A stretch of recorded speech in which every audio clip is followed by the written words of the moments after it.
Good morning, everybody. My name is Dwayne France, and I'm the founder and host of Headspace and Timing, a blog, podcast, and series of books that's designed to change the way that we think and talk about mental health in the military-affiliated population. As you know, September is Suicide Prevention Month. In the past, on the podcast, we've highlighted a number of different aspects of suicide during the month of September. But this is an important conversation. Today, we talk about preventing suicide, intervening when someone's in a suicidal crisis. But we don't often talk about what happens when someone is impacted by a loss by suicide. My guest today is Dr. Shauna Springer, Senior Director of Suicide Prevention Initiatives for the Tragedy Assistance Program for Survivors, and we're going to talk about postvention and what happens after someone either attempts suicide and doesn't die during the attempt, or someone who loses someone by suicide. So this is a short preview of the longer conversation, which you can find at veteranmentalhealth.com/HST144. The links to that will be in the notes in the comments. So here's a short preview of our conversation. To begin with, Shauna and I talk about the differences between postvention and prevention and the danger of not delineating between the two in a response to loss by suicide.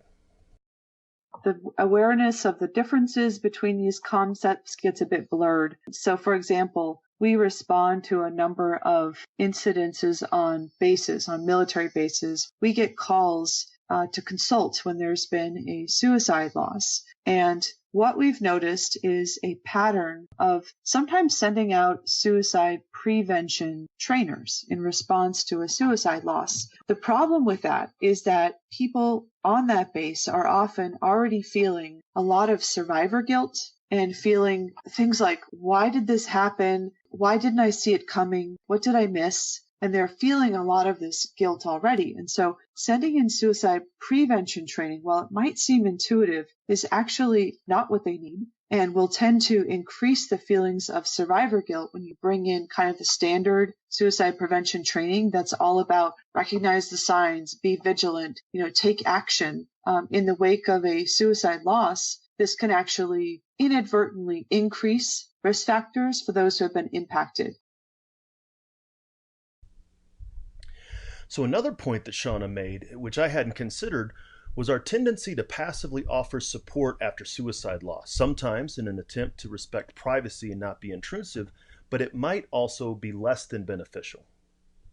There's a pattern of what I call passive resource offering. So when people have been impacted by a traumatic loss, like a suicide loss, there is a tendency that we've noticed for people to be told, we're here if you need us. Here are the resources. Here are the phone numbers. Here's the phone number for TAPS. Here's a phone number for this clinical support. Please reach out. Let us know what you need. So it's kind of an opt-in kind of service. And people do that out of the best of intention. But the thing is that people have their life burned to the ground in the wake of this kind of loss for a time. And they've never been down this road before. They don't know what they need. So one of the things that is really important is that we can't sort of passively offer them resources in an opt-in kind of way. Survivors really benefit from a proactive approach that doesn't wait for them to opt in.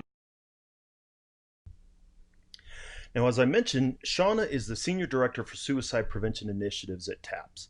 In this segment, she describes the TAPS suicide postvention model. So the TAPS postvention model has three phases. The first phase is stabilization. The second phase is grief work. And the third phase is post-traumatic growth.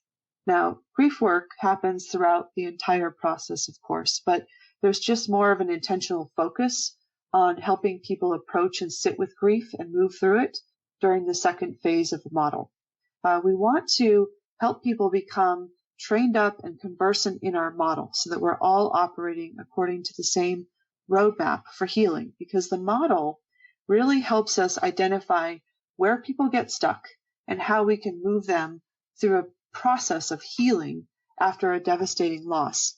But if we can train up people in the model, then our vision is to be able to provide that consultation to people who have the framework and the roadmap so that we can help move things through and sort of scale it that way.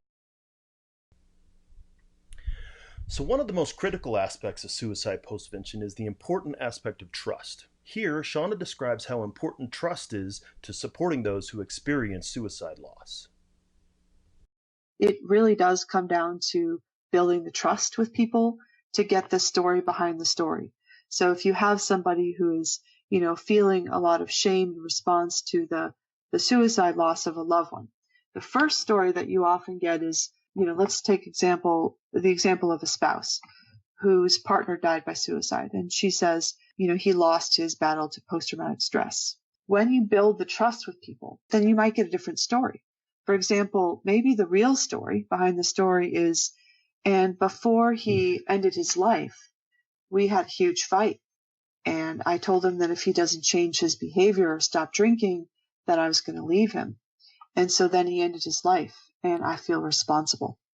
And so being able to get to that issue that is eating that person alive with guilt and feelings of responsibility, they may be really stuck there and may need some help kind of processing that and integrating that understanding of the suicidal mode and the perfect storm before they can be lower risk than they are when they come in. Now, as I often say, none of us have the solution to the problem of suicide in the military-affiliated population. I'm a mental health professional, and me and my colleagues do not have the answers, because if we did, then the problem would be solved and it wouldn't be around. Instead, it takes a community to address it. I don't have the answer individually, but we all do have the answer collectively.